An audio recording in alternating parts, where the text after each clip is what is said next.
नमस्कार दोस्तों, स्वागत है आपका कल की पुराण के मुख्य अध्यायों में से एक नए अध्याय में। दोस्तों, आज के इस अध्याय में भगवान कल्कि के अवतार का मुख्य उद्देश्य बताया गया है। इसमें बताया गया है कि वे किस प्रकार अधर्म का नाश करेंगे और सतयुग की पुनर्स्थापना करेंगे। कलयुग में पापों की पराकाष्ठा।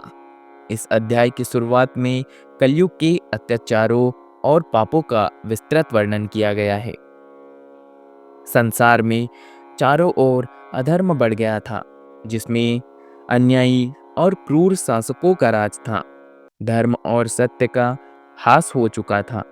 ब्राह्मण, क्षत्रिय, वैश्य और शूद्र अपने धर्म से भटक चुके थे।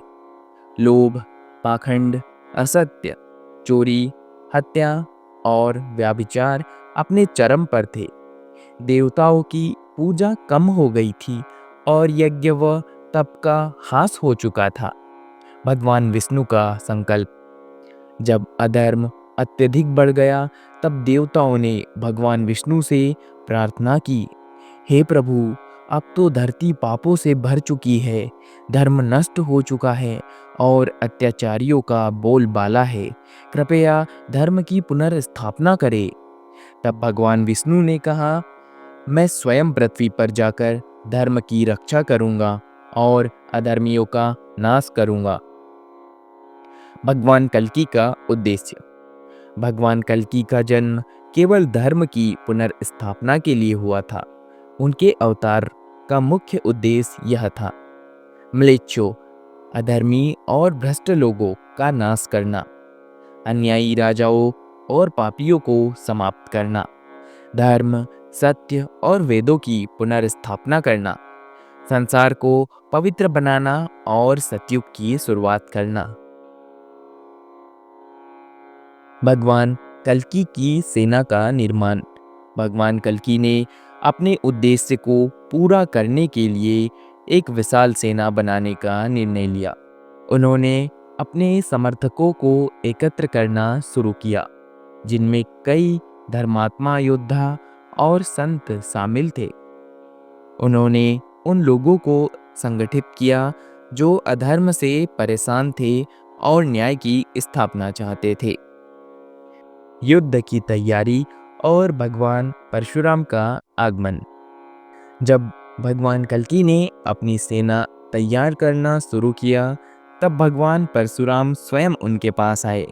उन्होंने कहा, हे कल्कि, मैं तुम्हें युद्ध की कला में पारंगत करूंगा और तुम्हें वह दिव्य ज्ञान दूंगा जिससे तुम अधर्मियों का संहार कर सकोगे।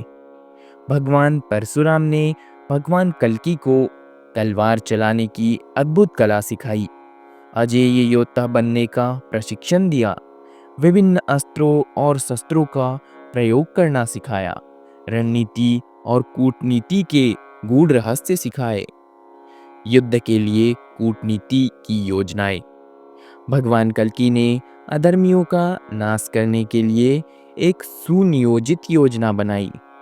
उन्होंने विभिन्न राज्यों और राजाओं की स्थिति को समझा और यह देखा कि कौन धर्म का पक्षधार है और कौन अधर्मी है।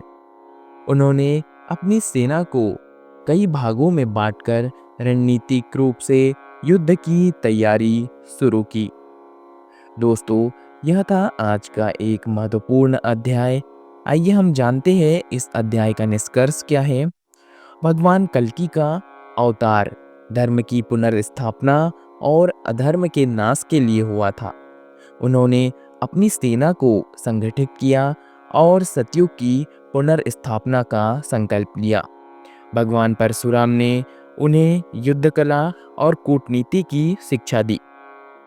उन्होंने अधर्म के नाश के लिए एक विस्तृत योजना बनाई और युद्ध की तैयारी शुरू की। अब भगवान कल्कि अधर्मियों का संहार करने के लिए पूरी तरह तैयार थे। दोस्तों, यह था आज का एक छोटा सा अध्याय।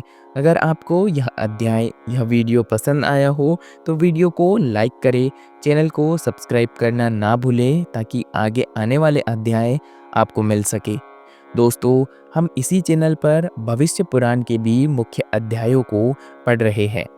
अगर आप उन अध्यायों को सुनना चाहते हैं तो इस चैनल को विजिट करके आप भविष्य पुराण की प्लेलिस्ट में जाकर पूरे अध्याय सुन सकते हैं। मिलते हैं हम इसी की तरह अगले वीडियो में, तब तक के लिए धन्यवाद।